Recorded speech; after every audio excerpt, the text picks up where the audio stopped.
మిత్రుడు జట్టి కుసుమ్ కుమార్ నేతృత్వంలో కమ్మ global federation కార్యక్రమాన్ని హైదరాబాద్లో ఏర్పాటు చేసి ఈ కార్యక్రమానికి నాతో పాటు మాజీ గవర్నర్ రామ్మోహన్ రావు గారిని, అదేవిధంగా మా సహచర మంత్రివర్యులు పెద్దలు పొంగులేటి శ్రీనివాసరెడ్డి గారు, కోమటిరెడ్డి వెంకటరెడ్డి గారు, కట్టా సుబ్రహ్మణ్యం నాయుడు గారు, సత్యవాణి గారు, చాలామంది పెద్దలు, పేరు పేరున అన్నిటికంటే ముఖ్యంగా నాకు మంచి మిత్రుడు, 17వ లోక్సభలో మాతో పాటు కలిసి పనిచేసిన కళానిధి అర్కట్ వీరాస్వామి గారు, అదేవిధంగా తానా అధ్యక్షుడు నిరంజన్ చౌదరి గారు, మాజీ అధ్యక్షులు, అదేవిధంగా వివిధ రాష్ట్రాలు వివిధ దేశాల నుంచి కమ్మ ప్రతినిధులను, కమ్మ కుటుంబ సభ్యులను అందరినీ కూడా ఆహ్వానించి ఇంత గొప్ప కార్యక్రమాన్ని ఏర్పాటు చేసినందుకు మనస్ఫూర్తిగా నిర్వాహకులకు అభినందనలు తెలియజేస్తున్నాను.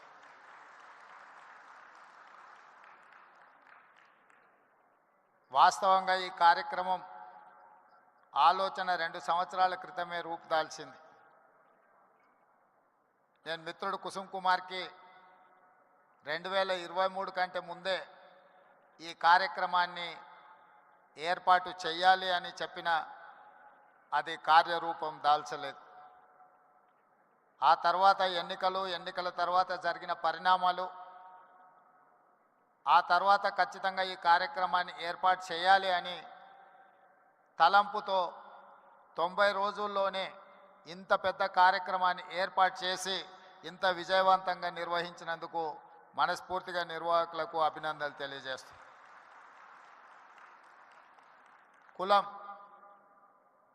కులం అనేది వృత్తిని బట్టి వచ్చేది. కమ్మ కులానికి కమ్మ అంటే అమ్మ లాంటి వాళ్ళ అనే ఆలోచన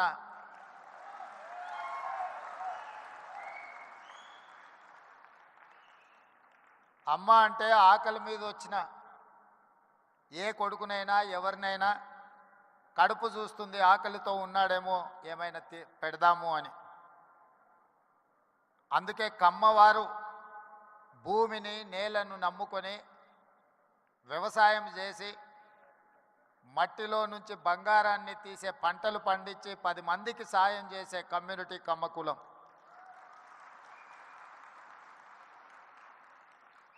అందుకే ఒక సినిమాలో కొండ మీద అమ్మోరు కొండ కింద కమ్మోరు అని అన్నారు.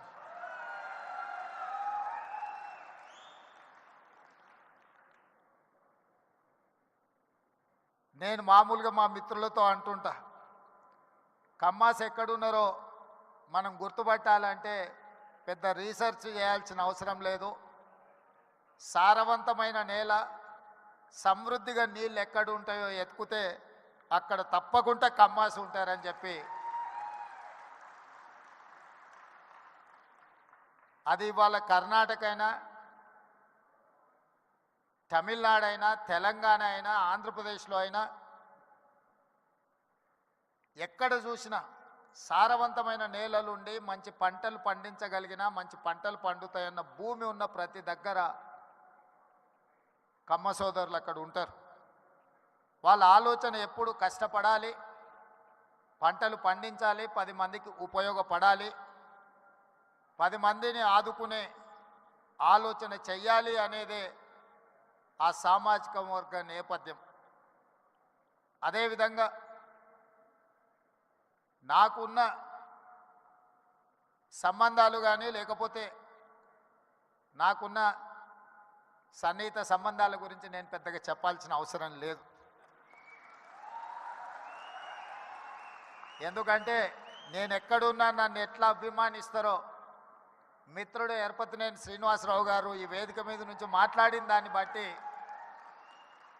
నేను ఎక్కడున్నా ఏ వేదిక మీద ఉన్నా కమ్మ సామాజిక వర్గం నన్ను ఎంత అభిమానంతో చూసుకుంటుందో ఎరపతినేని శ్రీనివాసరావు గారి మాటలు వింటే మిగతా అందరికీ అర్థమవుతుంది.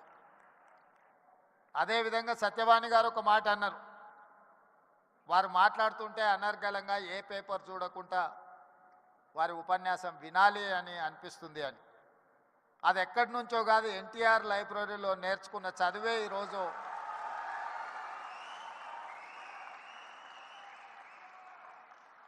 ఎన్టీఆర్ లైబ్రరీలో మేము చదువుకున్న చదువు ఇవాళ జీవితంలో ఉన్నత స్థానాలకు రావడానికి ఉపయోగపడ్డదని నేను గట్టిగా అందరి ముందు చెప్పడానికి ఏమాత్రం జంకను.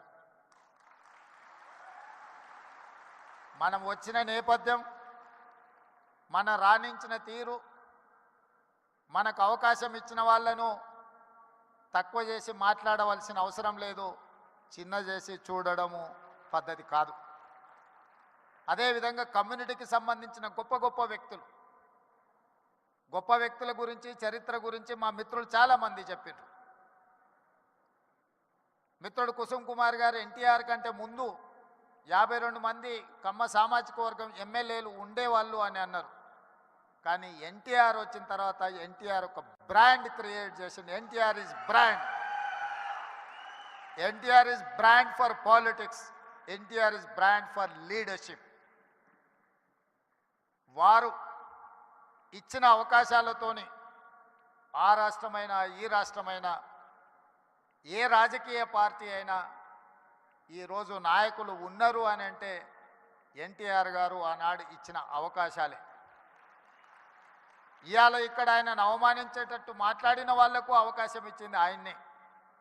ఇవాళ ఆయన గౌరవం ఉండాలి, ఆయన పేరును స్మరించుకోవాలని చెప్పేవాళ్ళు కూడా ఆయన ఇచ్చిన నాయకత్వంతో వచ్చినోళ్ళే. అది ఎన్టీఆర్ లోపము, ఎన్టీఆర్ తప్పు కాదు. ఎన్టీఆర్ అందరికీ అవకాశం ఇచ్చిండు. అవకాశం వచ్చిన వాళ్ళు ఒక్కొక్కరు ఒక్కొక్క రకంగా ఉండొచ్చు, అది వాళ్ళ యొక్క విజ్ఞత. అదేవిధంగా ఎన్జి రంగా, అదేవిధంగా వెంకయ్య నాయుడు. ఈనాడు చంద్రబాబు నాయుడు గారి గురించి నేను చెప్పాల్సిన అవసరం లేదు.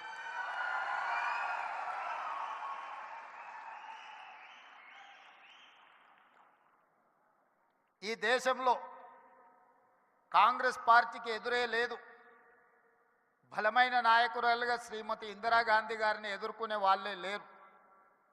అంత బలమైన నాయకత్వాన్ని అందిస్తున్నప్పుడు ఎన్టీ రామారావు గారు ప్రవేశపెట్టిన సంకీర్ణ రాజకీయాలే ఇవాళ దేశాన్ని ఏలుతున్న వాళ్లకు అవకాశాలు ఇచ్చినాయన్న సంగతి మరవకూడదు.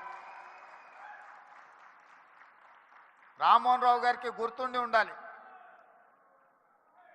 ఆనాడు తెలుగుదేశం భారతీయ జనతా పార్టీ పొత్తులో భాగంగా దేశంలో 2 సీట్లు బీజేపీ గెలిస్తే హనుమకొండ నుంచి పివి నరసింహారావు గారిని ఓడించిన బీజేపీ జంగారెడ్డి గారు తెలుగుదేశం మద్దతుతో గెలిచారు.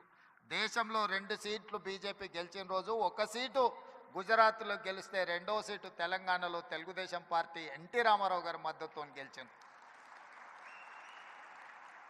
నేషనల్ ఫ్రంట్ కావచ్చు, యునైటెడ్ ఫ్రంట్ కావచ్చు, ఎన్డీఏ కావచ్చు,